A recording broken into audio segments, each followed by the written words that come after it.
Welcome to this edition of the Million Dollar Mastermind podcast.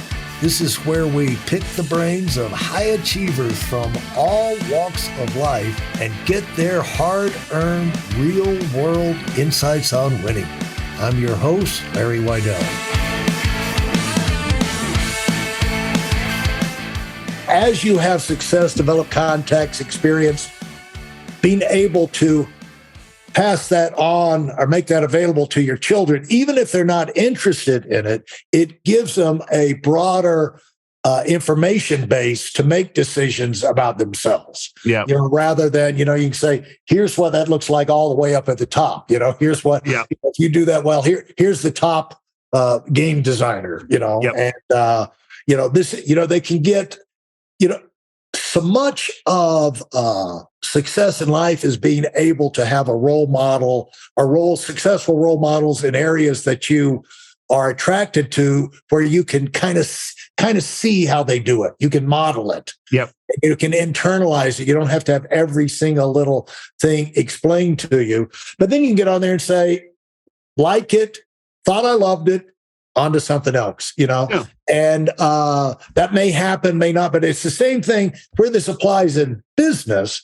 Is we've all been in business where we've had super talented people. Yep. We just loved them. But we think they're smarter than we are. Good Lord. We get them trained through the basics. Man, what they're going to do. And then he turned out to be duds. And what you find out, the earlier you find this out is there is a God and you're not him. You know what I'm saying? It's just like, you can't make somebody want something more than they really want it. God can maybe do that, but you can't do that. And so if they want, you can feed, you can lead a horse to water. You can't make him drink. You can give him salt, but you can't make him drink, And so some people are just, don't have that motivation, but you give them the chance. But as soon as you realize you can't control that, you've done your job, you can move on, and you don't get down on people. Let me address that, because Larry, believe it or not, that's a subject that strikes a chord with me, because I think a lot of people feel that it's like, okay, I need to get the right team to really pull off whatever project that we're doing. I mean, that's all we need is the right team. And I will 1,000,000% disagree with that. And I want to tell you why. It all starts with the vision. If you sell the right vision, it will attract the right team. Yeah. And if the why isn't necessarily, oh, you're going to have a stable job, oh, you're going to have benefits, oh, you're going to get a percentage of the company, oh, you're going to get this, but the why is bigger than that. Yeah. Then it's easier to attract the right type of team. And I think it's like, at the end of the day, when you present your vision and you're consistent with your branding and your vision and your purpose, then everything makes sense. You literally have guardrails on the direction where you're going. Because what people want, and I know this in every aspect, people want to do something of value. And they want to be heard, and they want to be appreciated. But being heard and appreciated is different for every person. You're going to need to figure out their love languages of how to be heard and how to be appreciated. Like I had someone that like one of the things that I always do is I have a personal assistant, and that personal assistant ends up running one of my companies. They just do, because if they can get, if they know how I think and they can anticipate me, I want them running one of my companies, right? Well, their language wasn't an extra zero on their on their bank statement or anything like that. They just wanted to be recognized on things that they love, and they're obsessed with Apple. And I'm like, new Apple Watch came out. Guess what? Hey, you did a great job. Here's an Apple Watch. I know you like Apple. I really do appreciate you. It went 1,000,000 miles further than giving them a $20,000 a year raise. And you'd think, wait, $20,000 they can buy their own Apple Watch. Well, no. Yeah.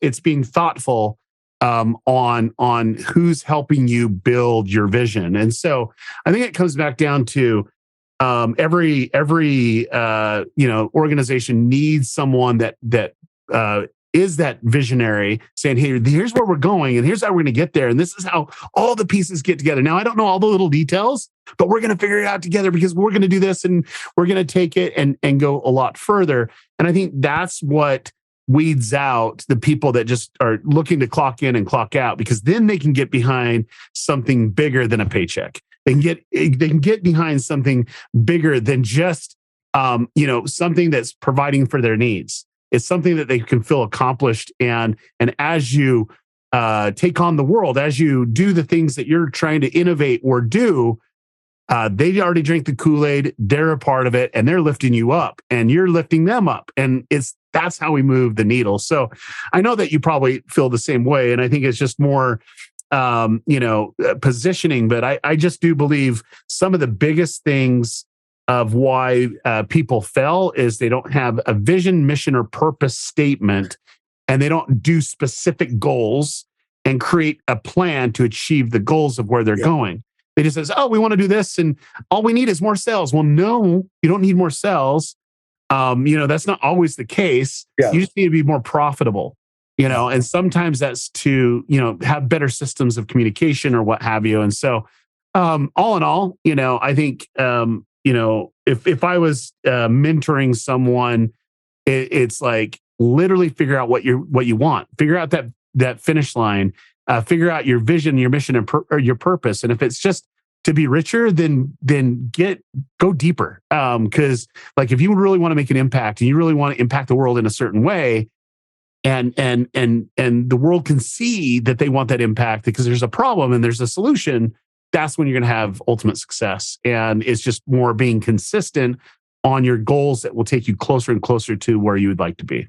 Well, and it's easier to do that when you've taken the time to figure out where you want to be and you're super excited about it yourself. It's like very few people forget it's Christmas Day. You know what I'm saying? True. That's not true. So if you have things in your life that are so excited, they're like Christmas to you, you're not going to forget it, And a way I've heard that described, Derral, before about the vision, everything. You have a vision, a dream big enough to include the people around you. It's just not like it's going to get me there, and then you're blind to the rest of it. And then you can sell that to them, but they can see themselves achieving great things and not being limited like they're under your shadow. And so the other one practice that I do, and I think this is quite relevant for the conversation in the podcast, but every July I like to slow down a little bit. That's when we usually do our family reunions on both sides, and we take a couple family trips. And so like, I'm working, but not like completely engaged like I am throughout the year. And what I try to do is I try to take that whole month to have clarity on one question. Where do I want to be in 3 years? And I spend all July and start thinking, where do I want to be 3 years with my relationships with my family? Where do I want to be 3 years with my relationship with God? Where do I want to be in 3 years with this specific company? Where do we need to be? And I don't really look further than that. I really look, okay, that's where I want to be in 3 years. And I really try to figure out what would be the most adequate place for the relationships to be, or where I want to be, or what I want to do. And I set that as a tentative goal. And I go through a process where I want to refine that goal to make sure that it's, if you're familiar with SMART goals, it's a SMART goal. And I just want to make sure that, it's very simple, it's attainable, and, time bound, and, measurable, the whole thing. But I think the thing for me though is, explain SMART goals. Take a minute to explain SMART. Yes, so SMART goals is a way to measure that you're being very specific about what you want.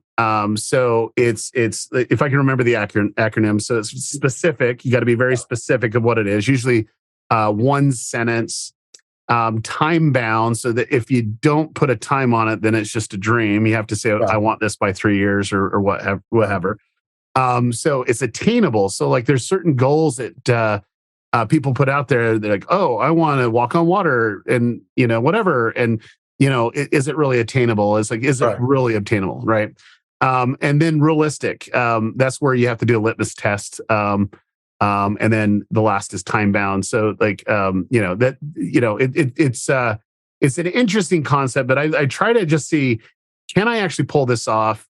And then two, what does that actually look like? And so I usually talk it over with a few people, say, hey, this is what I'm thinking about doing, and get their feedback, because they're going to be my accountability partner, my wife, and so on. And by the end of July, I pretty much have all my goals pretty much solidified. Then in August through December 31st, I'm fine-tuning a action plan. And the action plan is, what's all the obstacles that are going to keep me from achieving this goal? What are all the things that I'm going to need, or people I need to connect to achieve this goal? And I start putting that down, and then I start mapping out what the next 3 years is going to look like. And that's a really interesting process, because if you wake up every morning for 5 months and all you're doing is thinking about how you're going to achieve that goal, and you're thinking about what you're going to do, and you're creating a plan for it, you might say, well, you're wasting a lot of time, but I'll get to that in a second. And then, after that process of every day, and come January 1st, that 3-year goal becomes activated. So almost 6 months after it was kind of formulated, it becomes activated. And I now have a plan for the next 3 years of how to accomplish that. Now, here's what's interesting, Larry. If you do this long enough, my 3-year goal is activated. Then my previous 3-year goal becomes my 2-year goal. My previous 2-year goal becomes my 1-year goal. My previous 1-year goal becomes my 6-month goal. And the 6-month goal is now what I'm doing. And I already have it mapped out. I literally have it all mapped out, exactly what I need to do. And I can honestly say that type of goal setting has helped me push the needle far greater than anything else, because I'm focusing in on the problem. How am I going to achieve this? Yeah. And if you focus in on it enough, the solution presents itself when you really analyze it deep. Yeah. And you can move faster. And a lot of the 3-year goals I can get like I used to get them like immediately, and I'm like, okay, then it wasn't really thought out. I need to really put it down, because maybe that should have been something that I can get along to get something bigger that's a 3-year goal. So that's what I do every year, and I've been doing that for since I was 12.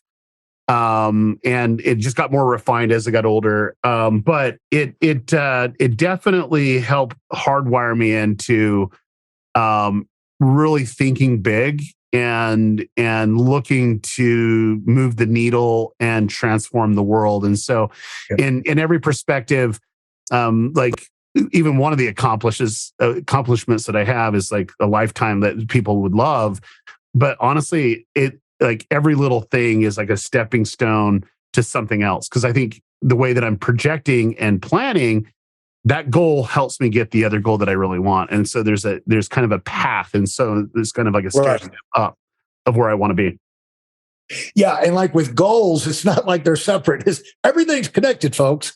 And the thing is that I always like to think of goals as a bouquet of flowers. It's not just, I've got this flower today and that flower, and then no, a bouquet. And you can have lots of bouquets, because there's lots of areas of our lives, and we should have goals there. If you got 5 kids, you should, and a spouse, you should have goals, for fun things and profitable things, productive things in all those areas. As you were talking. Yeah. I couldn't help but think about, you're explaining, how you go about accomplishing things. And I'm sure you have had people say this. I've been reminded of, going through a training session, boom, boom, boom, laying out exactly how people do it. And then you get to the end, he said, yeah, but how did you do it? When you how do you actually do it? I said, that's what I've been talking about. Yeah, for the last little bit. Yeah. I feel the same way. Why do you think I went through that? I'm writing a book, Yeah. But when you, and I'm sure this idea about teamwork and vision and everything, the antithesis of having the vision is the guy, one of the regional leaders, who called me late at night at my house one time 40 years ago. And he said, my people just don't motivate me. Yep. I took the phone and I just hung up, Yeah, you're like, click. Click. Yeah. Yeah. Maybe you don't motivate them. Who's supposed to be the motivator of this group? Who's the leader? Who's in charge? Who can change things? But I just got click. Now, as you started, on this, you said the thing with teamwork, it struck a nerve. And I'm sure that relates to the fact that you work with so many people that are in the process of formulating and getting, becoming fine-tuned, razor sharp, and, the difference between razor sharp is like an axe and a sledgehammer. You can work like a dog, pounding the sledgehammer against the tree, and all you're going to do is annoy the tree and wear yourself out. But if you take the time to put an edge on it, you can chop that tree down in a relatively short period of time just by having a focus and an edge to and purpose behind what you're doing. And I'm sure you go through this, you've been through it hundreds of times. And I guess that's probably why this has become such a big thing and for you to communicate to people. Would you say that's the case? Yeah, I would, because I find that if there's a goal and a vision, there's passion. And passion's what's needed to withstand the hard times. Right. You have to be passionate about it. And there has to be a why that's bigger than the struggles that you're facing at that time. And so for me, it's really, really important. And when there's people that are probably listening to this podcast that might say, well, I'm not a visionary, I'm an implementer. Every good implementer saddles themselves to a visionary. And like I'm an implementer, but not to the level of an operator. I need to have an operator in my life. I need to have multiple operators because they need to be detail driven on the fine tuning. I'm more big vision caching strategy. Here's the whole thing. And I can get into the specifics into the fine minutia, but I operate better at a bigger scale and then have them figure out the small little details to how to go from there. And so that's why great partnership should be who's the visionary, who's the vision, who's the implementer. And can you have two visionaries? And I think you can. It just needs to be of one vision. It's like, how do they complement each other on that vision, and what's the full purpose, and then who's actually implementing. And I think if you have more visionaries in the department, that's where friction comes from, because it's like their vision or your vision, and so that's a thing that I think companies struggle with. But for me, I would say, anyone that's looking to make disruption in the world and really impact it in a way, they really need to hone in on that, because once you have that clarity, it just gives you the fuel in the tank to really, really impact the world properly when it's tough. Because it's not easy being an entrepreneur. It's not easy doing the things in business. There's a lot of complexities and it can weigh us down. And so you have to have a why to withstand. If not, then you either stall out or you disconnect. Thanks for listening to the Million Dollar Mastermind. If you felt there were any valuable takeaways from this episode, please take a minute and leave us a 5-star review. Your feedback is important and really helps us get the word out to a wider audience. Remember, we have a valuable webinar that is absolutely free. Register for it right now at weidelonwinning.com. Thanks for listening.